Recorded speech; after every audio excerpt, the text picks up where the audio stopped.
Let's give the best clap of praise sa ating Panginoon. You are worthy, Lord. You deserve all our praises, all the worship. Salamat, Panginoon, sa napakagandang araw na ito. Salamat, O Diyos, sapagkat kayo po'y tapat sa aming mga buhay. Thank you, Lord, for the strength that we have today that we can worship you in this place. We thank you, Lord God, sa napakagandang araw, sa napakagandang weather, Panginoon. Lord, salamat po, O Diyos, sapagkat ngayong araw na ito, muli mo na naman kaming kinatagpo. And we believe, O God, that today is a brand new day kung saan mararanasan namin ang grabeng kilos mo, ang sukdulang biyaya mo sa amin, at mararanasan namin ang napakaraming katugunan sa aming mga panalangin.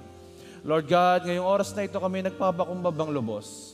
Humihingi po kami ng tawad sa aming mga kasalanan at nagpapalinis kami ng iyong banal at makapangyarihang dugo. Hayaan niyo po ngayong oras na ito maging mabango sa iyong handog ang aming pong mga alay na pagsamba, ang paghahayag ng iyong salita at ang lahat ng aming gagawin ngayong araw na ito. Lord, we ask that today we will not only be informed, but we will be transformed by your word from glory to glory. Lord, we will be inspired by the Holy Spirit. We will be comforted by the Holy Spirit. At salamat, O Diyos, ngayong araw na ito, maraming dadaloy na kagalingan, may kalayaan, may deliverance from all the powers of the enemy. And also, Lord, we know and we believe today, lumalakad na kami sa parada ng tagumpay. Salamat, O Diyos, we claim the victory today as we seal this prayer with your blood. At hayaan niyo po, Panginoon, anuman po ang amin pong maririnig na salita, matatanim ng malalim sa aming mga puso, may isasabuhay namin ito sa pang-araw-araw, and Lord, magiging blessing kami sa maraming mga tao. Lord God, we honor you and we bless you today. And Lord Jesus, pinagpe-pray din namin ang lahat ng worship services all throughout the globe. Let there be victory, healing, deliverance, and manifestation of your Spirit ang mangyayari po sa bawat worship services sa buong mundo ng bawat JA1 Church. Thank you so much, O God. We claim the victory. In Jesus' name we pray. Everybody say, Amen and Amen. And amen. Praise God.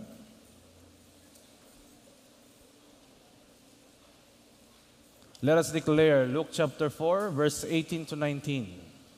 The Spirit of the Lord is upon me, because He has anointed me to preach the gospel to the poor. He has sent me to heal the brokenhearted, to preach deliverance to the captives and recovery of sight to the blind, to set at liberty them that are bruised, and to proclaim the acceptable year of the Lord. For our God, He is Jesus, the Anointed One. Palakpakan po natin si Lord. Amen.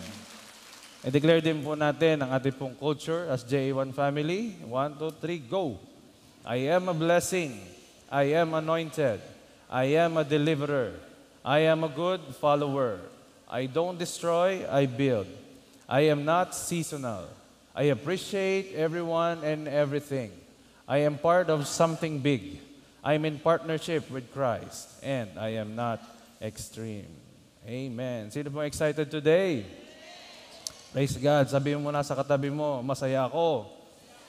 Narito ka na naman. Amen. Namiss mo ba yung katabi mo? Praise God. May gagawin si Lord dyan. Okay. Ang ating po minamahal na Bishop Art and Reverend Lynn, sila po ngayon ay nasa Canada to celebrate ang anniversary po ng ating pong mga churches doon, specifically sa Edmonton and sa Vancouver. So patuloy po natin silang isama sa ating panalangin. Ang kanilang kaligtasan, the victory, and of course, the manifestation of the power of God sa mga lugar na iyon. Praise God. And before I preach today, I would like to acknowledge the presence ang ilan po sa ating mga kapatiran from JA1 Amsterdam, sa pangunguna po ng ating senior pastor doon, si Reverend Jerry Manalo, at ang kanyang family, naririto. Kindly, please, tayo po kayo. Ayan. From JA1 Amsterdam. Pati yung kanilang mga kasamahan. Sige, tayo po kayo. Nahihiya? Okay. Yan. Welcome po kayo dito sa JA1 Main Church. Praise God. Okay, maging kayo pong nandyan sa online ay manatili po kayo naka-tune in. I-share nyo po ang lahat ng, i-share nyo po itong live streaming na ito sa ating pong mga kababayan at sa inyo pong Facebook page para nang sa gayon ay maabot din po sila ng salita ni Lord. Amen. So ang title po ng ating pag-uusapan ngayon ay Mabait si Lord sa akin. Amen ba? Sinong naniniwala doon? Okay. Hindi lang po si Lord mabuti, pero si Lord po ay mabait. Mapalad po tayo, ang Diyos nating pinaglilingkuran ay hindi lang siya good, siya din po ay kind. Kaya today, we will study about the kindness of God and how it manifests in our lives and how it can be a blessing to other people as well. Ang kindness o ang kabaitan is the heart that seeks the good of others. Ang kabaitan po, ito po ay lagi mong inuuna ang kabutihan ng iba. Isusubo mo na lamang, ibibigay mo pa sa iyo pong katabi. Okay? Iinumin mo na lamang, i-share mo pa sa iba. Ang tawag po doon is kindness o kabaitan. Sino po ditong nakakita na ng black sheep? Hindi po yan yung katabi nyo, ha? Alam nyo, can you show a photo of the black sheep? Ang ginagamit po natin usually itong black sheep to pertain to a member of the family na hindi siya nakaka-proud o hindi siya isang membro ng family nyo na, oh, I'm proud of this person. And usually ang label sa kanya is black sheep. Ayan. Black po yan, hindi po yan gray, ha? Black po talaga yan. Alam nyo, may significance pala yun eh. Ang black sheep pala nung unang panahon, kaya nagkaroon ng ganong kataga, black sheep of the family or the friends, ay kasi paminsan-minsan lumalabas po yan sa isang flock ng sheep. Meron talagang lalabas na black ang kanyang kulay ng kanyang wool. Very seldom po yan at saka very rare. Ang black sheep po ay hindi po yan, nung una gusto po nila na may black sheep kasi wow, kakaiba ito. Pero habang tumatagal, hindi na po nagiging desirable ang isang black sheep sa kanila. Bakit? Kasi daw po ang fur nito, itong black sheep na ito, ay hindi mo pwedeng kulayan. Wala siyang chance na ma-modify mo o ma-customize mo yung kulay. Therefore, ang tingin sa kanya ay lugi. Kapag may black sheep na lumabas, counted na yon, ay lugi na tayo dyan kasi wala na tayong pakinabang sa sheep na iyan. Therefore, hindi siya maibebenta. Kaya kapag may lumalabas na black sheep, tanggap na po yon ng shepherd na siya'y malulugi sa isang iyon. At ang usual nilang observation sa isang black sheep, ito pala yung tinutukoy na malimit mawala. The black sheep is mostly the one who gets lost. Di ba, may naririnig tayo, the lost sheep. Usually daw po, not all the time, but usually, yun pala yung black sheep. Ay bakit?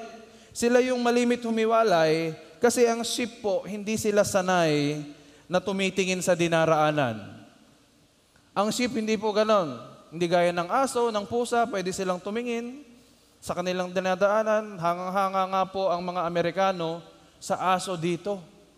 Sa Pilipinas, marunong tumawid. Tumitingin magkabila. Eh sa Amerika daw po, lahat ng mga aso doon, hindi marunong tumingin. Dito may marunong. Amen? Tingnan mo yung katabi mo, magaling tumawid yan. Ano? Marunong din tumingin yan.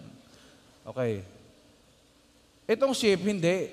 Nakala nyo ba ang sheep ay may mata pero hindi ginagamit? Ang ginagamit niya para po siya'y makalakad, makapunta sa isang lugar, ay kapag kita o ramdam niya, malapit sa kanya yung kakulay niya. Ay, may puti dito, so susunod ako. Kung saan siya pumunta, susunod ako. O kaya naman, pag naririnig nila ang boses ng shepherd, yan, susundan po nila ang tinig na yon. Pero wala silang sariling desisyon na dito ang punta ko. No. They follow the instructions or kikilo sila base sa association. Ang black sheep, isa naman siyang black And usually, ang tendency niya, hanapin yung kagaya niya. At dahil wala siyang makitang kagaya niya, ang tendency niya, magsarili, pumunta ng sarili niyang lugar, hindi niya alam kung saan siya pupunta. That's why the black sheep usually gets lost. Ano pong ibig kong sabihin? Ano pong pino-point out ko? Ang isang black sheep, hindi man maganda sa paningin ng tao, negative man ang connotation nito sa panahon natin ngayon, pero alam nyo, sila yung hinahanap ng Diyos. Sila yung gustong pakitaan ng Diyos ng kabutihan at kabaitan niya. Basahin po natin in Luke. In the book of Luke, chapter 15, verses 4 to 7, ganito po dinescribe ni Lord kung paano siya magmahal. Suppose one of you has 100 sheep and loses one of them, what do? You leave the other 99 sheep in the pasture and go looking for the one that got lost until you find it. When you find it, you are so happy that you put it on your shoulders and carry it back home. Then you call your friends and neighbors together and say to them, I am so happy I found my lost sheep. Let us celebrate.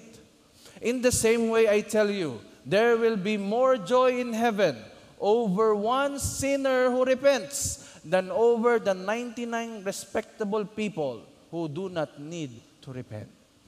Ang kindness pala ng Diyos ay nakaukol sa sheep na nawawala. Sa black sheep. Kaya kung nilabelan ka sa pamilya mo na ikaw ay black sheep at sinabihan ka, ikaw na may walang pakinabang sa iyo, buti pa aring kapatid mo. Lagi mong naririnig yung buti pa yung kapatid mo, buti pa yung ganito mo, buti yung pinsan mo. Sanay ka nang i-compare. Gusto kong sabihin sa iyo, ang Diyos naghahanap sa iyo. Ang Diyos nakatuon sa iyo. Kaysa doon sa 99 na mayroon ng sariling identity kay Lord. Pero ikaw, kung sa tingin mo, wala pa sa iyo ang identity hinahanap mo sa buhay mo, let me tell you this. You may be a lost sheep. You may be a black sheep. Pero gusto kong sabihin sa iyo pinakamabait ang Diyos. Bakit? Mamaya, matalalaman natin kung bakit sa mga nawawala. At pansinin natin, inihalin tulad yung nawawalang sheep sa sinner. Sa isang tao na madumi, madungis, walang naging magandang kinahinatnan ng buhay sa paningin ng marami. Pero sa paningin ng Diyos, masaya siya na pag natagpuan niya ang nawawalang iyon, kakargahin niya ito. Proud siya na ipagmamalaki. Hindi man naging proud sa iyo ang pamilya mo, si Lord proud na proud sa relasyon mo sa Kanya. Maaaring malungkot ka ngayon kasi you are rejected many times. Maaaring ramdam mo yung pain hanggang ngayon of being compared to your siblings, to your cousins. Pero I want you to know, ang Diyos sa iyo nakapokus ngayon. Tinitingnan niya ngayon sa iyo ang heart mo. Anak, nawawala ka man, pero huwag kang mag-alala. Hindi mo ko kailangang hanapin. Ako mismo ang hahanap sa iyo. At pag natagpuan kita, dadalhin kita. At proud ako sa iyo. Ipagmamalaki ko sa marami. Naririto ang dating nawawala. Ngayon natagpuan na. Lahat po tayo ganon. Lahat po tayo nawawala before, pero buti na lang ngayon, natagpuan ka. At dahil natagpuan ka, tingnan mo ang buhay mo ngayon. Mula sa wala, nagkaroon. Mula sa pangit, paganda ng paganda. Mula sa mababa, inaangat ng Panginoon. Why? Kasi ibaba ka man ng tao, yurakan ka man ng tao, ikumparat, apihin ka man ng tao, ang Diyos iaangat ka palagi. That is the power of God's kindness. Minsan, hindi natin mapapansin ang kabutihan ng Diyos o ang kabaitan niya. Kaya, hinahanap ng mabait na pastol. Remember, hindi lang good shepherd, he is also a kind shepherd. Ang pasaway at nawawalang tupa, Wala namang pakinabang ang Diyos sa atin. Sa totoo lang. Para pagkaksayahan tayo ng kanyang kabaitan. Wala naman siya mapapakinabang. He remains God. Whether we like it or not, whether we worship Him or not, He remains God. What is the benefit for Him? Para tayo po'y hanapin. Pakitaan ng pag-ibig, alagaan, ipagmalaki, gamutin, pasaganain. What's in it for God? Wala naman po.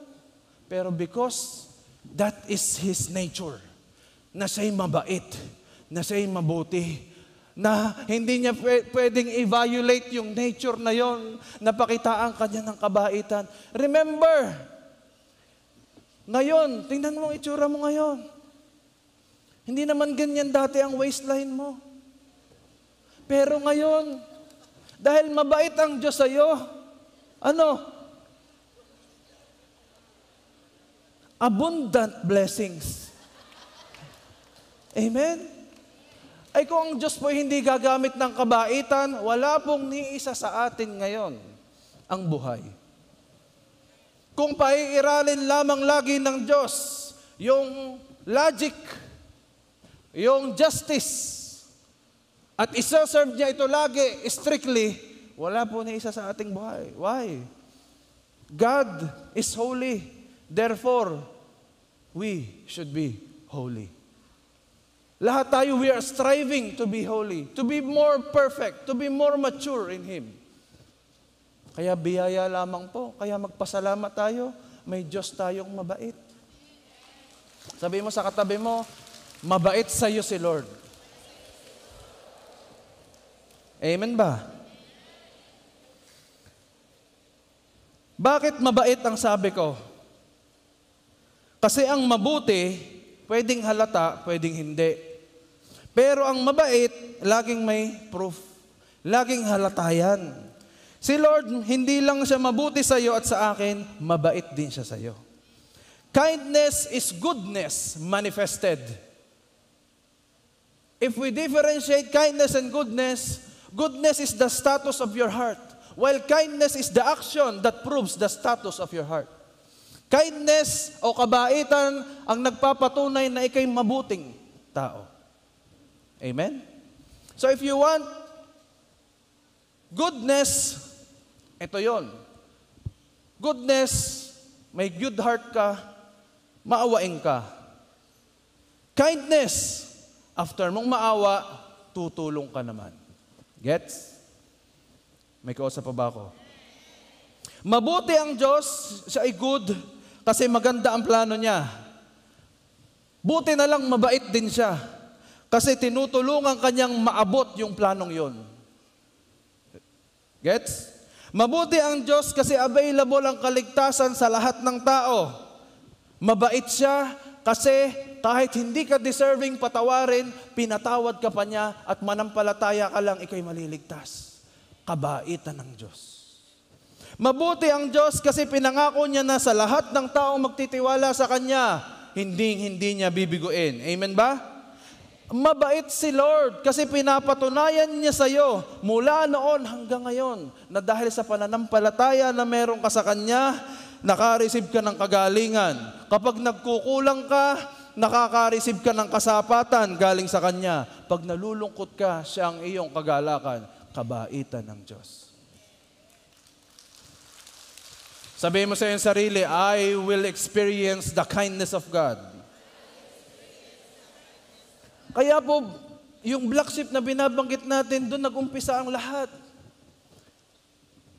Ang kabaitan ng Diyos ay hindi lang sa good sheep, lalo na doon sa black sheep. Somebody who brings disgrace sa family. Somebody na itinag na ng lipunan na problema at sakit ng lipunan. These are the people who are considered black sheep of this nation, of your family, of your community. Gusto kong sabihin sa iyo, gagamitin ng Diyos ang pagiging black sheep mo o ang pagtatag sa iyo na ikaw ay walang mararating, na ikaw ay hanggang dito na lamang. Gagamitin ng Diyos yan upang maging testimony sa maraming tao. Na hindi ka lamang pala, kapag nagtiwala ka sa Diyos, hindi ka lang mananatiling nandyan, kaya niyang iangat at paunlarin ang buhay mo. Kaya niyang iahon ka sa putikan at dalhin ka. Ipag-celebrate ka pa sa harap ng marami. Now, ano ang palatandaan o mga palatandaan na mabait si Lord sa atin? Siyempre, dapat alam natin yung mga palatandaan na yon, na mabait si Lord sa atin. Number 1, dahil mabait si Lord sa iyo, sinusuotan ka niya ng kabaitan. So number 1, isuot mo ang kabaitan. Colossians chapter 3 verse 12, you are the people of God. He loved you and chose you for His own.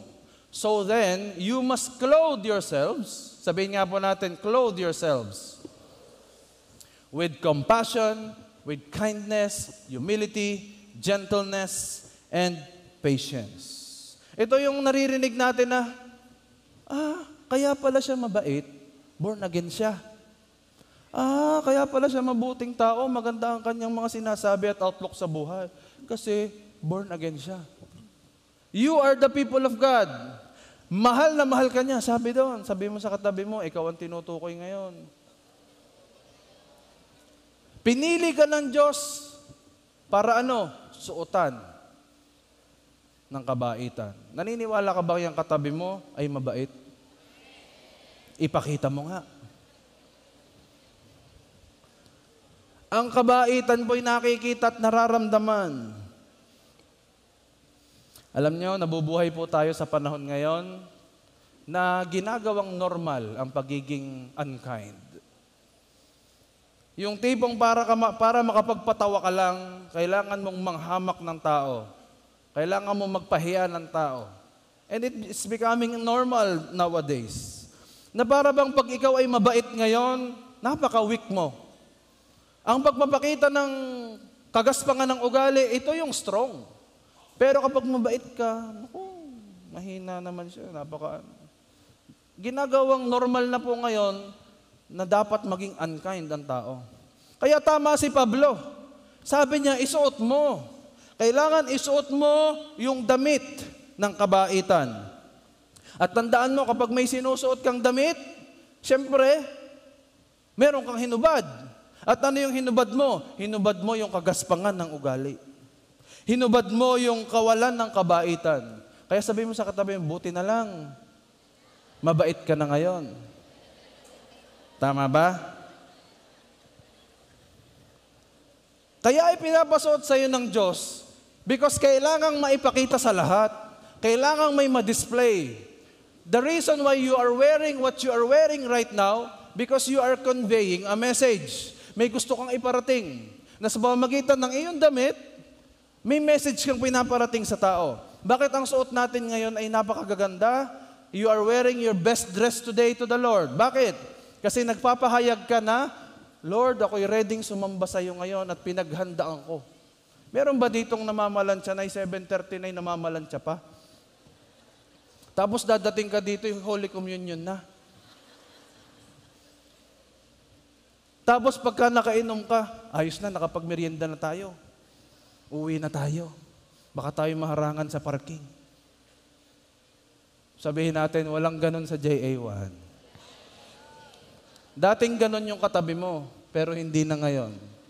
Amen? Kagabi pa lamang, nakaplansya na, nakaprepare na yung isusuot mo. Tama? Yung mga dapat almirulin, inalmirul mo. Para lamang makitang talagang ikaw ay, sabi nga sa Batangas, ay bisting-biste ka ngayon. Alam niyo kayong bisting-biste? Bakit? Kasi you're trying to convey a message na handa akong sumamba sa Diyos. Kapag ba ikaw ay haharap sa Pangulo ng Pilipinas, ikaw ba ay magsusuot doon na ikaw ay basta na lamang? No. Kasi you are acknowledging and conveying a message that you respect. You show respect to the person whom you will encounter. Narito si Lord Kaya please lang, kapag may makakasalubong ka, kailangan ang makita sa iyong suot mo ay kabaitan. Dahil depende sa ma-encounter nila sa iyo kung ma-encounter nila si Lord. Hello? Dahil pag nakita nilang ang suot mo'y kabaitan, madali nilang masabi, wow, may pag-asa pa pala ang mundong ito. Palakpakan natin si Lord. Kaya kailangan suot-suot mo. Sino ditong suot niya ang kabaitan niya ngayon? Parang ayaw tumaas ng iba. Lord, yung hindi tumaas, alam niyo na ang gagawin niyo. Taas ang kamay ng suot niya ang kabaitan niya ngayon.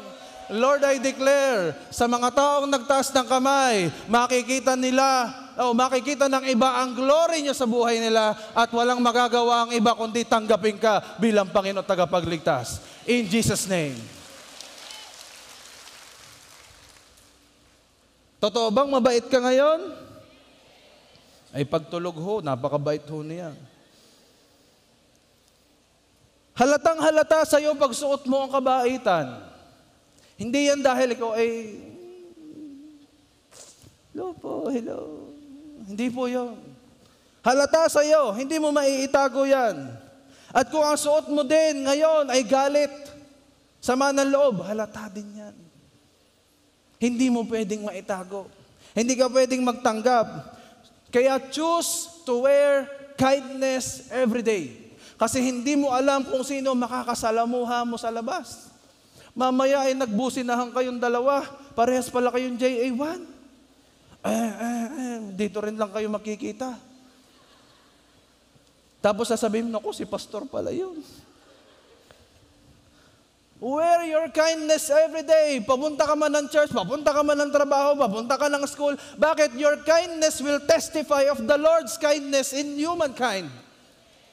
Kaya mapapatunayan ang pagmamahal ng Diyos sa tao kasi may mababait na kagaya nyo. Sabihin mo sa katabi mo, ako'y kumbinsido. Mabait ka talaga. Sige, kumbinsihin mo pa ang sarili mo na mabait yung katabi mo. At malay mo mangyari after this service.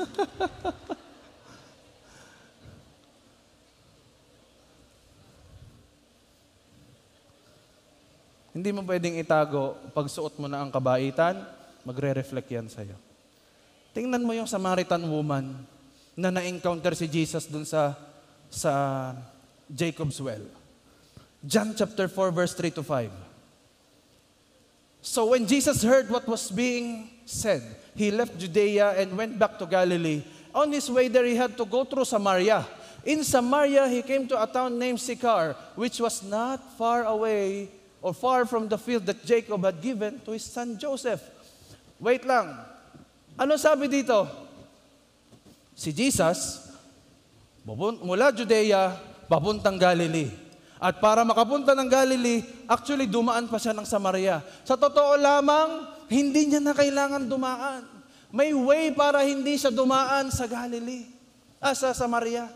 Kasi alam natin ang Samaria is a place of second-class people during that time. They are not pure Gentiles. They are half-breed. Kaya iba ang pagtingin sa kanila ng mga pure, or they are not pure Israelites, sorry. They are half-Israelites. Kaya iba pagtingin sa kanila ng mga pure Israelites. Mas mababa na uri. Pero si Jesus, alam niya ang kultura na bawal kang makipagsalamuha sa mga di umano'y tinaguriang black sheep. Di umano'y tinaguriang walang pag-asa. Di umano'y tinaguriang walang mararating sa buhay. Nung panahon na yon, kapag nakipag-usap ka sa ganon, ikaw ay Hudyo, nakipag-usap ka sa Samaritan, pwede kang itiwalag. Pwede kang kasuhan. Pwede kang i-separate sa iyong mga kasama. Why? Ang treatment sa iyo, ikaw ay dumumi. Yung nagdumi ka, nabahiran ka. Pero alam nyo, si Jesus, sinadya niya. Pwedeng madali na siyang pumunta ng Galilee, pero dumaan pa siya ng Samaria. Why? Kasi alam niya, may mission siya. Kailangan niyang isuot ang kabaitan at ipakita sa isang Samaritan woman. Sa isang babae, sorry for the word, na disgrasyada. Anong sabi? Verse 6 to 8. Jacob's well was there and Jesus started out by the tree, sat down by the well. It was about noon. Anong oras yung noon? Katanghali ang tapat. Wala pong kumukuha ng tubig sa katanghali ang tapat during that time. Kukuha lang sila tuwing umagang-umaga at tuwing gabi, maggagabi. Eh bakit yung babae, kung kailang katanghalian, ay doon kumuha ng tubig? Bakit? Kasi ang akala niya, black sheep siya. Dahil sa kanyang uri ng pamumuhay, during that time, ang tingin niya sa kanyang sarili, black sheep. Lost sheep. Pinag-uusapan siya ng lahat. Ayaw niya na sa umaga, nandoon yung mga tao, siya'y pinagbubulungan. Sa gabi, ganun din. Kaya pinili niya sa tanghali. Nagkataon naman na si Jesus, doon din sa lugar na yon na mahinga. At ako'y naniniwala, hindi nagkataon yon, sinadya ni Lord. Kaya alam mo, you may be in the deepest part of your life now. Ikaw man ngayon ay nasa pinakamadilim na yugto ng buhay mo. Gusto kong sabihin sa iyo, walang lugar na hindi ka kayang abutin ng Diyos. Walang kalaliman o kadiliman na pwedeng hadlangan ang Diyos para ikay abutin. Sasadyain talaga ng Diyos na puntahan ka sa pinakamalalim na lugar na kung saan ka naroon ngayon. You are not spiritually, emotionally, or physically in the high places, but you are in the lowest point of your life. I want you to know, God is ready, and He is willing, and He is kind enough to go to your place, reach you, and bring you to your new place, to the new life that God has entrusted and planned for you. Everybody say, I am super blessed. At ano ang sabi ng Samaritan woman? O anong sabi sa verse 7? Kumuha daw po ng tubig ang Samaritan woman. At sabi ni Jesus, bigyan mo ako ng tubig. Give me a drink of water. At sinadya niya na ang mga disipulo ay bumili ng pagkain. Sinadya niyang sa lamang ang nandun. Pag kinatagpo ka ng Diyos, titiyakin niya, walang ibang boses kang maririnig, kundi ang boses niya. At pag bumulong siya sa iyo, napakalambing, napakabait. Sa totoo lang, ang Diyos po, hindi po siya lamang yung Diyos na palasigaw. Hindi siya yung Diyos na, I am the Lord your God. He is a God who is so gentle and so kind na pag nagbulong siya sa iyo, lumapit siya sa iyo, niyakap ka niya, so comforting, so caring, so loving. Kaya nga may kanta si Bishop, You are amazing God, forever and ever. You are so caring, you are so loving, forever and ever. You are so beautiful, you are so wonderful, you are so powerful, forever and ever.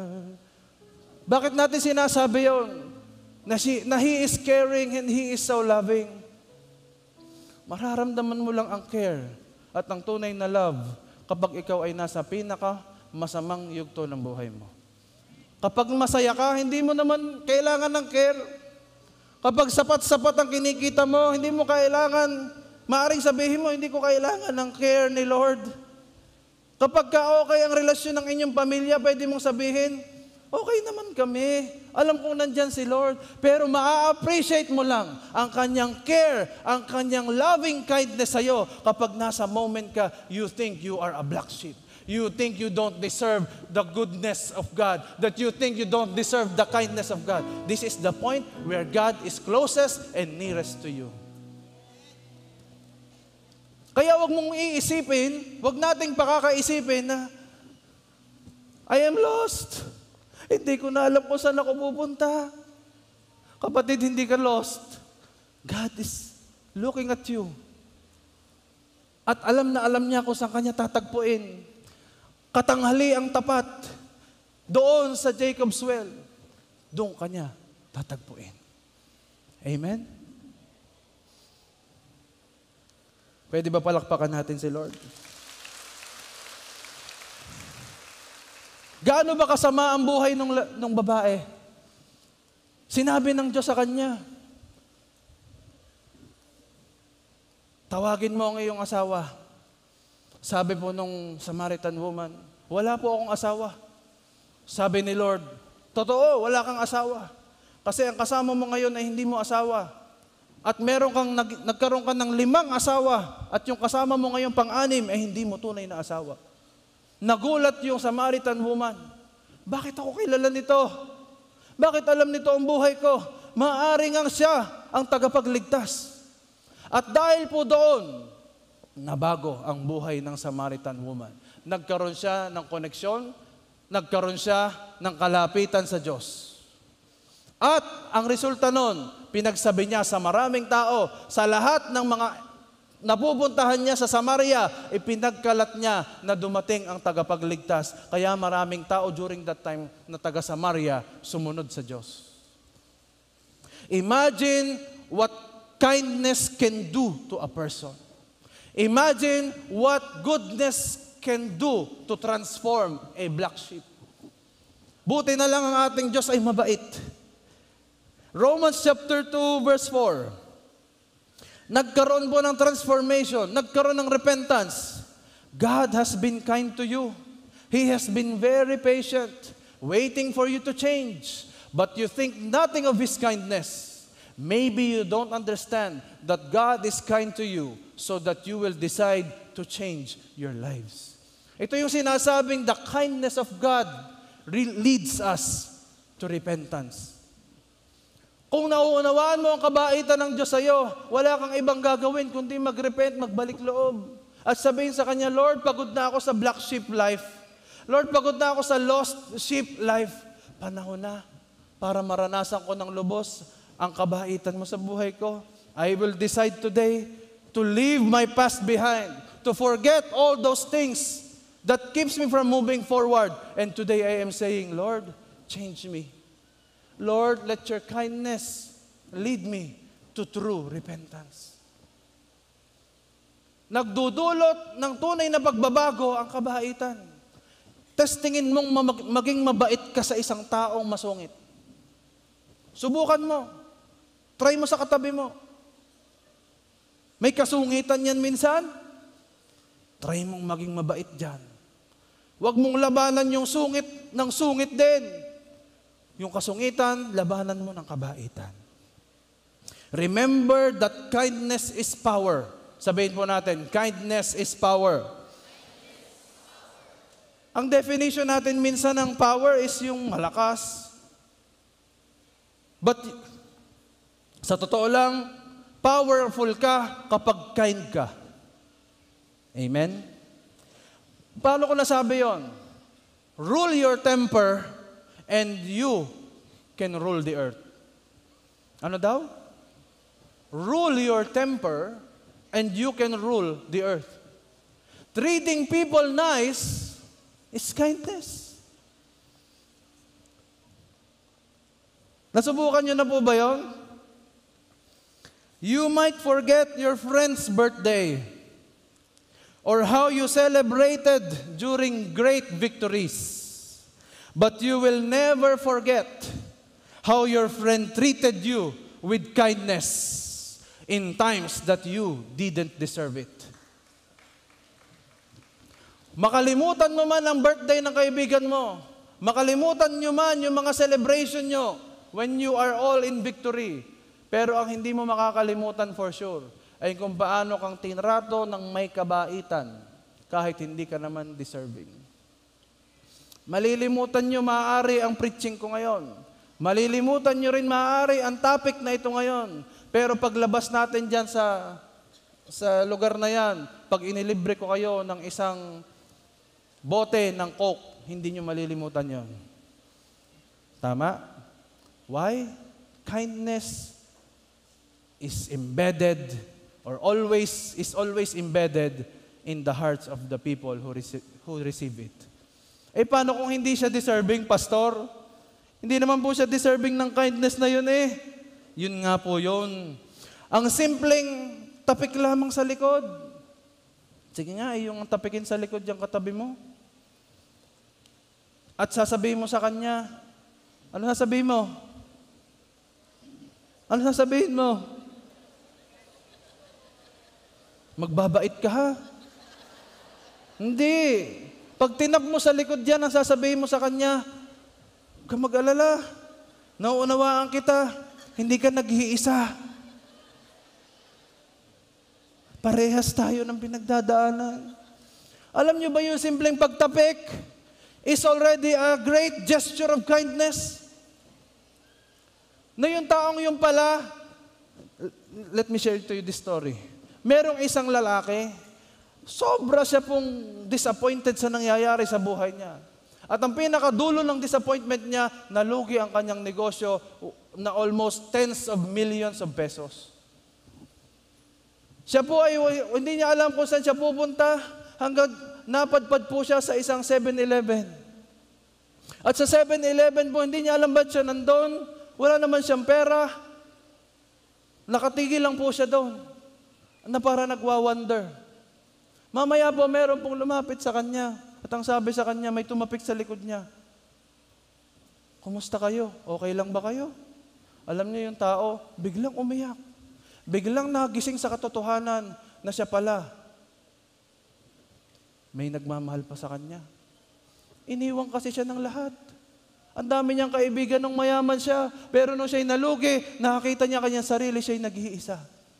Pero may isang stranger na lumapit sa kanya at sa likod niya umakbay at sinabi, kumusta kayo? Kung ano man pinagdadaanan niyo, hindi kayo nag-iisa.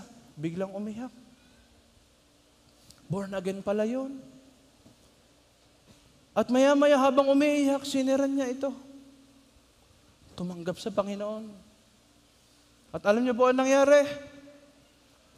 Dahil sa isang tapik at dahil sa isang pangungumusta, act of random kindness, yung tao po'y na-born again at na-restore ang kanyang fortune.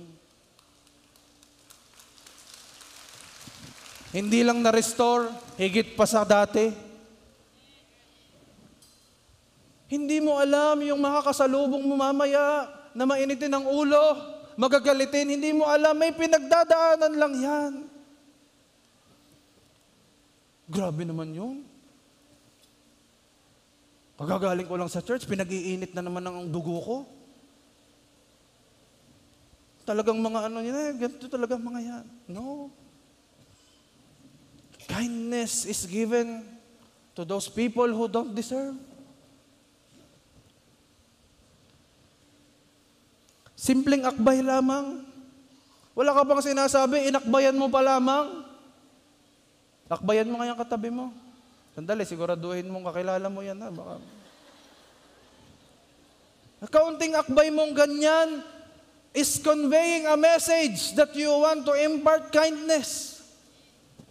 At iba po ang nagiging effect niyan sa tao.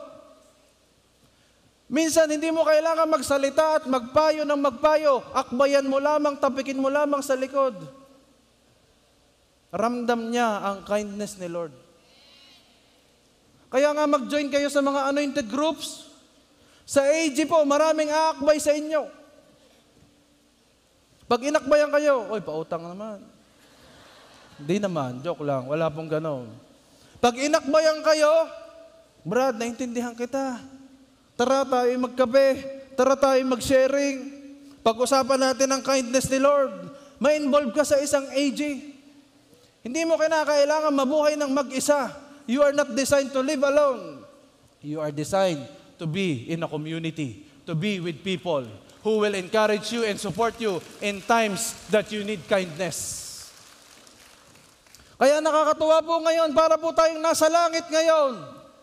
Bakit? Nagsasama-sama ang lahat na mababait. Do you feel it? Do you believe it? Isa pang tingin dyan sa katabi mo. Yan ang makakasama mo sa langit.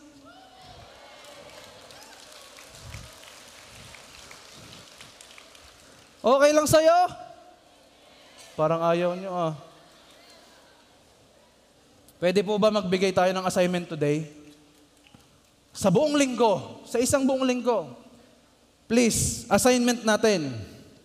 Pasok ka na kaya kailangan may assignment kayo. Gumawa ka ng kabaitan, hindi dun sa mabait sa'yo. Lalapitan mo yung boss mo na laging nakakunot. Lalapitan mo yung kabarkada mo na dating sobrang close nyo. Many years kayong magkaibigan at nagmamahalan, naputol. Just show kindness. Pwede? Pupuntahan mo yung magulang mo na masama ang loob mo. Show kindness. Pupuntahan mo yung kapatid mo na nakaaway mo sa lupa. Parang biglang nag-react ang marami. At sasabihin mo sa kanya, Kuya, iyo na. Bakit?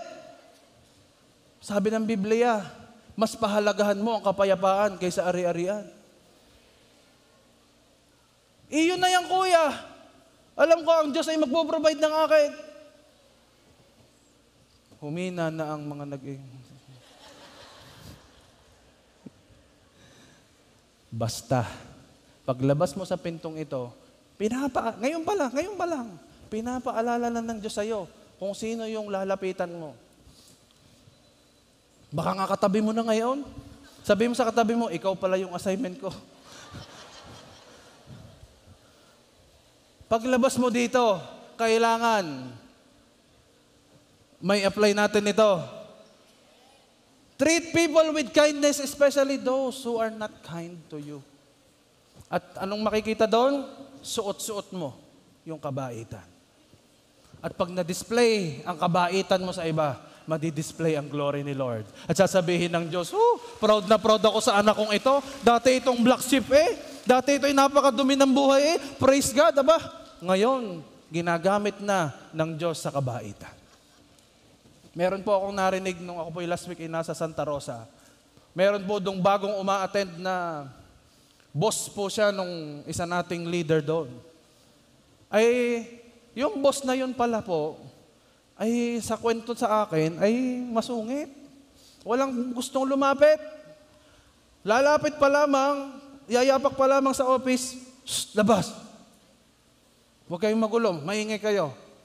Nandiyan pa lang yung paa. Kaya po lahat ay galit doon. Ngayon yung ating leader, sa heart niya, sabi niya, hindi. May plano ang Diyos dito kay boss Alam niyo yung ginagawa niya? Hindi siya nahihiya na papasok siya sa office, maglilinis doon. May isang araw, sinabi niya sa kanya, wala akong nakikipag-usap basta doon sa boss na yon. Pero siya, sabi niya, boss, kumusta kayo? Okay lang kayo? Alam niyo yung boss, umiyak. Umiyak. At nagkwento na. Sa isang kumusta mo pala, mayroong nababago. Mayroong binabasag. May lumalaya. Kaya please, yung naiisip mong tao ngayon, napupuntahan mo, unang sasabihin mo sa kanya, kumusta ka na? Sabihin sa'yo, galit ako sa'yo. May regalo ako sa'yo. May regalo ako sa'yo. Iiyak yun. Matatouch yun. Why? Kindness cannot be contained. Pag naramdaman ito ng kapwa mo, wala siyang magawa, kundi yakapin ang kabaitan na pinakikita mo.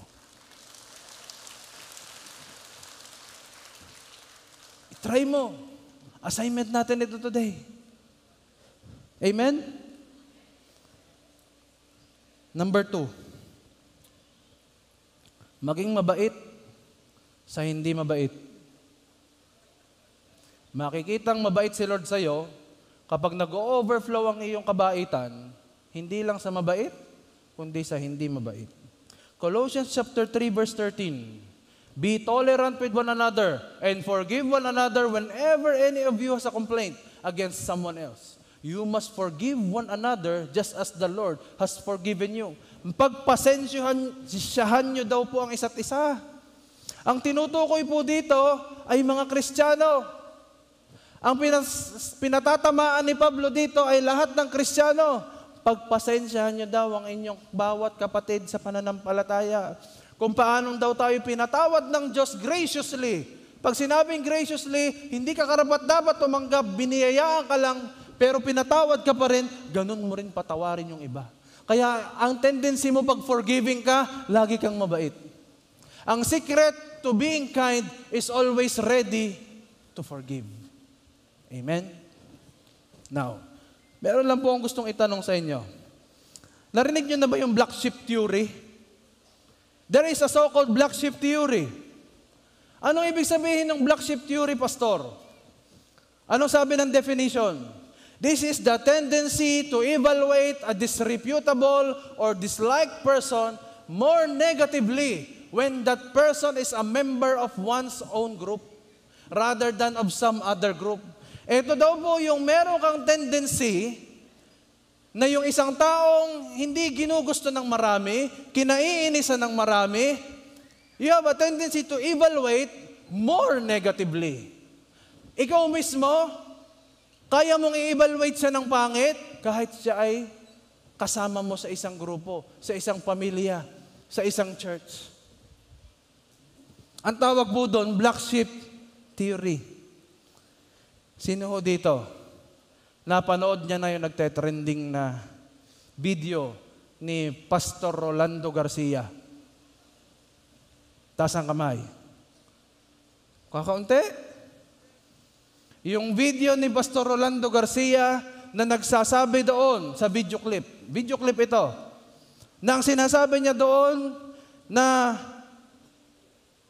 si Yahweh ay masamang Diyos at ang mabuting Diyos ay si El Elyon. At ang ama ni Jesus ay hindi si Yahweh, kundi si El Elyon. Napanood na po natin yon.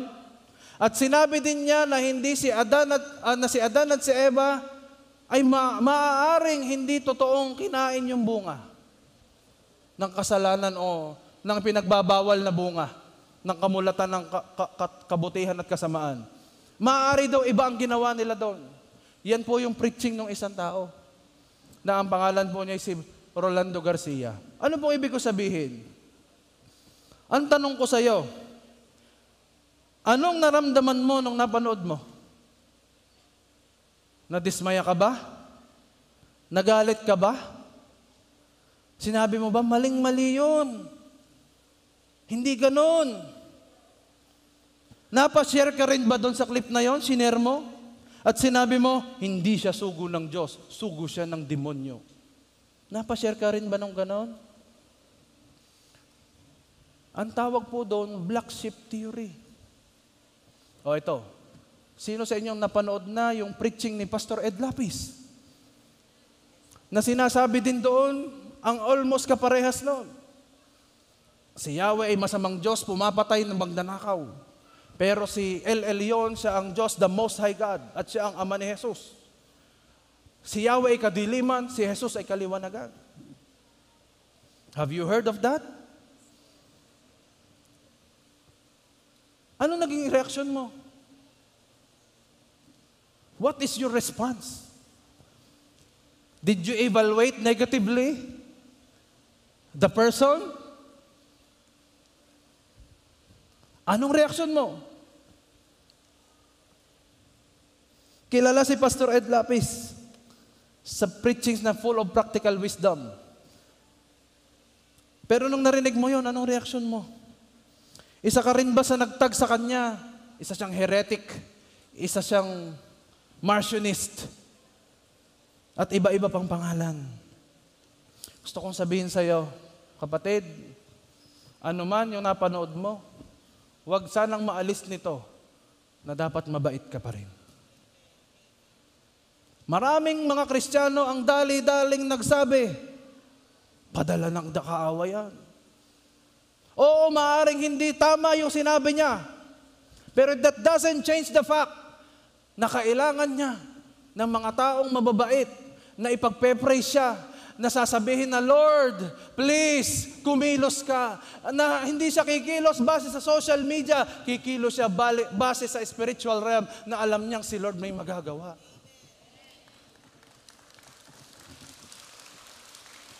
Iko-condemn mo ba yung tao? Sasabihin mo ba, Ang dami na po ngayon ang pinapako, parang ipinapako sa krus yung dalawa. Pero sa JA1, hindi tayo kasali sa nagpapako sa krus. Tayo'y kasama sa nananalangin para sa kanila. Kasama tayo sa mga tao nagsasabi, Lord, kung paano mong minamahal ang JA1 Church, ipakita mo rin po ang kabaitan mo sa mga taong yon. Alam nyo ba na ngayon, wala na ang mga Facebook page nung isa? Nag-deactivate na siya, kinancel na yung mga Facebook. Why? Kasi sunod-sunod na mga negative words, negative evaluations ang kanilang na-receive. Ay deserving sila, pastor, hindi sila responsible sa kanilang mga sinasabi. They might be deserving to receive such treatment. Pero, pag JA1 ka, mabait ka, hindi ka sasama doon. Amen? Sabi mo sa katabi mo, maging mabait ka sa hindi deserving. Kahit anong mangyari, kapatid natin sila sa Panginoon. Kahit anong mangyari, kailangan nila si Kristo. Eh kung kasama ka sa nagpapako sa kanila, sino pa ang lalapitan nila? Sino pa ang kakikitaan nila ng liwanag? Ang kailangan nila ngayon ay hindi sila itulak sa dilim, kundi makita nila ang kaliwanagan. Paano liliwanag? May mga tao pa palang mababait. Hindi ka basta nagdidesisyon nang hindi mo nakakausap. Eh, pastor, kailangan i-rebuke yan. Open rebuke is better than secret love. Sige, i-rebuke mo, puntahan mo. Kausapin mo ng personal. Alamin mo kung anong kanyang nasa loob. And then, at that time, you can judge correctly. Sabi ng Biblia, you can judge correctly the action that has been done. Pero hanggat hindi mo nakakausap yung tao, hindi mo alam ang kanyang saloobin, please, your role is to pray. Not to comment. Not to release or spread hate messages towards these people. Hindi nating kultura yon. Amen? May kausap pa ba ako? Kaya kung mapapanood nyo po yung mga video na yon, I pray ang maging heart ninyo, Lord, kahabagan nyo sila. Lord, ibukas niyo ang kanilang mga mata. Because God doesn't want anyone to perish. Be kind. Sabi po ng aking kaibigan, Ian McLaren, be kind. For everyone you meet is fighting a hard battle. Kaya ka magiging mabait. Kasi ikaw mismo, may pinagdadaanan ka din. And you expect people to understand you. You expect people to be kind to you. Well, if you want to receive kindness, be ready also to give kindness to others. Para maging mabait ka sa iba, isipin mo, may pinagdadaanan siya. Kaya siya ganon, may pinagdadaanan yan. May mga nilalabanan yan na hindi natin nakikita. Before I close, may isang social experiment sa YouTube na akong napanood. Isang lalaki, siya po isang black person, isa siyang African. At siya po ay malungkot ng oras na yon. May lumapit sa kanya.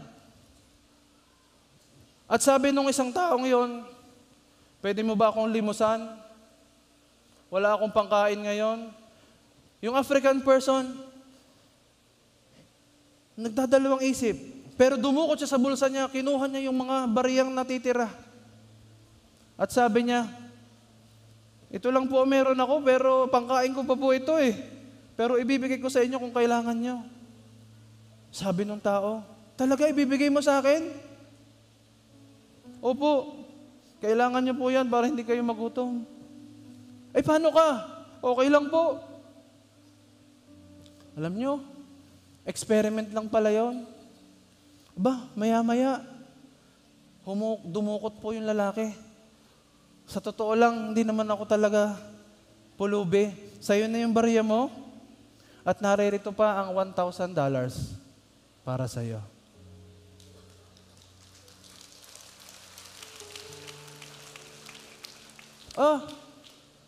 Napaiyak siya. Alam niyo po, ako'y nag-aaral pa. Wala ho akong pambayad sa tuition. Pero salamat po dito. Alam niyo, sabi po nung lalaki, ganun ba? Huwag kang mag-alala. Dumukot na naman siya. Narito ang $100,000 para sa iyo. At hindi pa dyan natatapos. Binblindfold. At lumabas. Pagtanggal ng blindfold, may susing hawak. Pup, pup.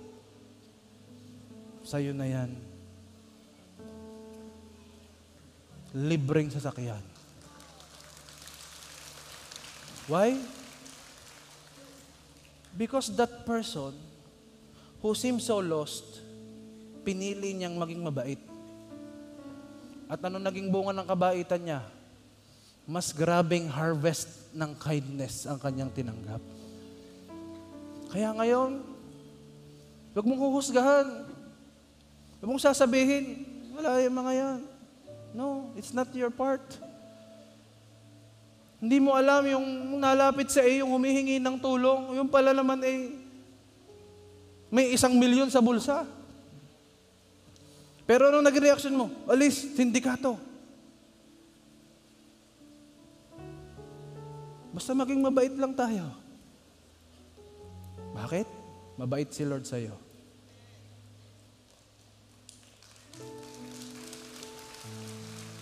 Kung hindi magiging mabait ka sa iba, sino pa ang gagamitin niya? Hindi tayo din lamang. Kaya pwede ba today, makipag-covenant tayo kay Lord? Compassion is kindness. If you want to show your love, show it by giving kindness. Kung may narinig kang pangit, ang i-share mo, kindness. Pwede ba tayong tumayo ngayon?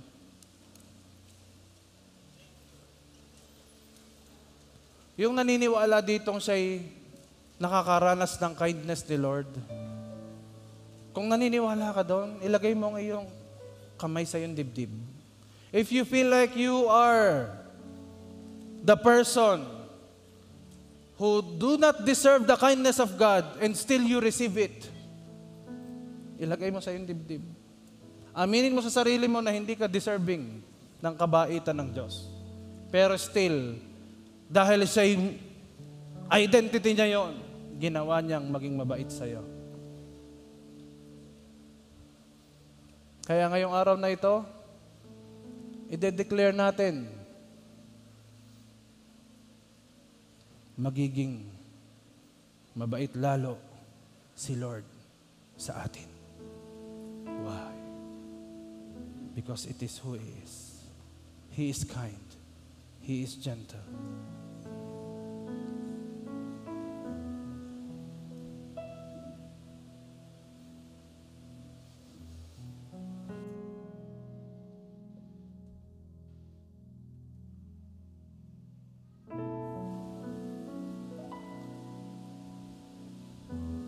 Walang sino man sa ating karapat-dapat, but God chose to be kind. Habang hindi karapat-dapat, pagkukulang ng habag at wagas mong pagsinta. Habang walang kakayanan, masuklian ka ng mabuti sa lahat mo ginawa. yakap mo Ako sa aking karunan, inibig mo ako nang di kayang tumasan. O Diyos ng katarungan at katwiran na kahit minsa'y di na mahirap.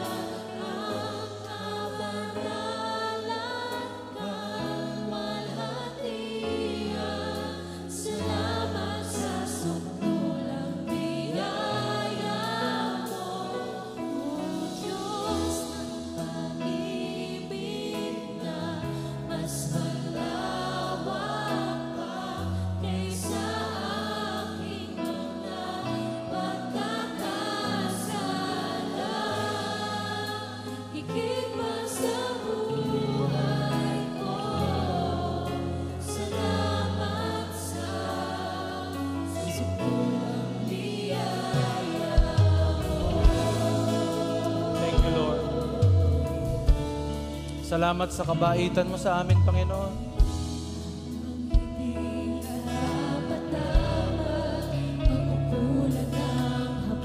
Come on, sing this song with all your heart. Let the kindness of the Lord flow.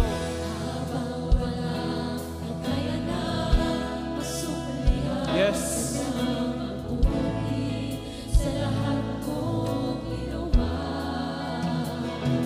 Yakap mo ko sa akin. Ibig mo ko nang di kayang tumbasan. O Diyos ng katarungan at pag-ibig. Oh, hallelujah. Let the kindness of God, the good, kind-hearted God, maranasan natin ngayon. Hindi tayo karapat-dapat, pero dahil sa pag-ibig niya, sa kanyang kabutihan, sa kanyang kabaitan. Yes.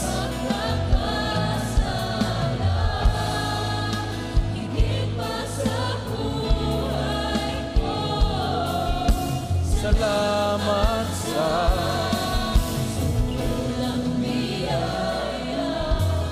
ibarinig natin sa Diyos. O Diyos ng katarungan.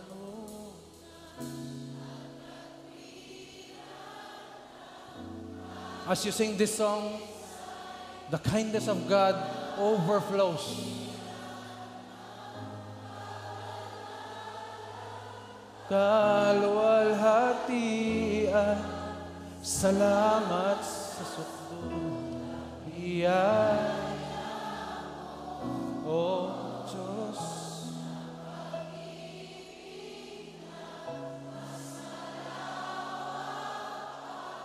kaysa magkakasala, higit pa sa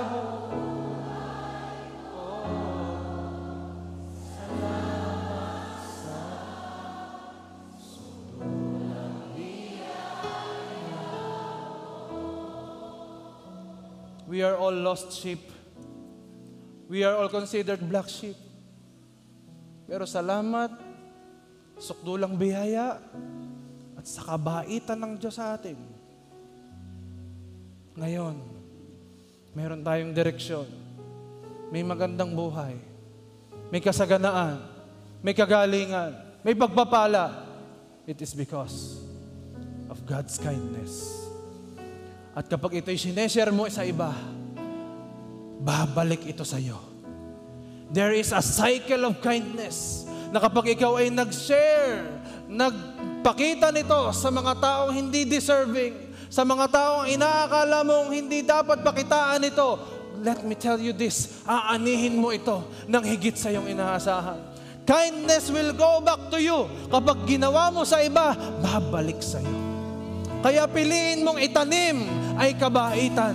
Piliin mong itanim ay kabutihan. Piliin mong itanim ay kabanalan upang bumalik ito sa iyo. At pag ito'y bumalik sa iyo, I am telling you this, you will tell to God, Lord, salamat! Dahil sa sukdulang biyaya mo, dahil sa kabaitan mo sa buhay ko.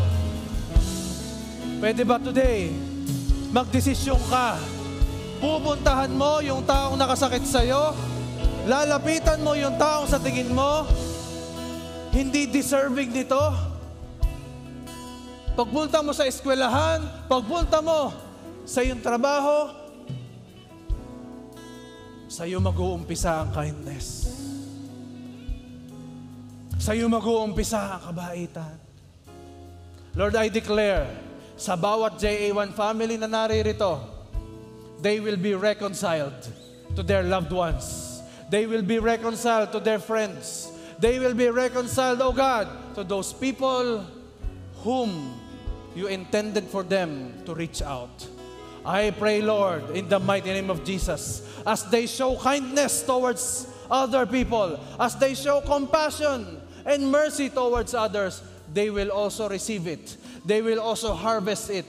Sa panahon na sila naman na may pangailangan, Panginoon, ready kayong iparanas sa kanila ang inyong kabaitan. Kaya Lord God, thank you for being kind always, and today, we entrust to you our lives. Lalabas kami sa lugar na ito, may panibagong mindset that we should be kind to everyone dahil ang lahat may mga pinagdadaanan. You are a gift to the world. You are a gift to the nation. A kind person ay isang regalo sa isang community, sa isang pamilya, at ikaw yon. At ikaw yon. Ikaw yung regalo ng Diyos sa pamilya mo. Ikaw yung regalo ng Diyos sa community mo. Ikaw ang regalo ng Diyos sa buong bansa. Salamat, Lord. We claim the anointing of being kind. And today, we will walk, always seeking the good of others. We bless you and we honor you. In Jesus' name, everybody say, Amen and Amen. Praise God.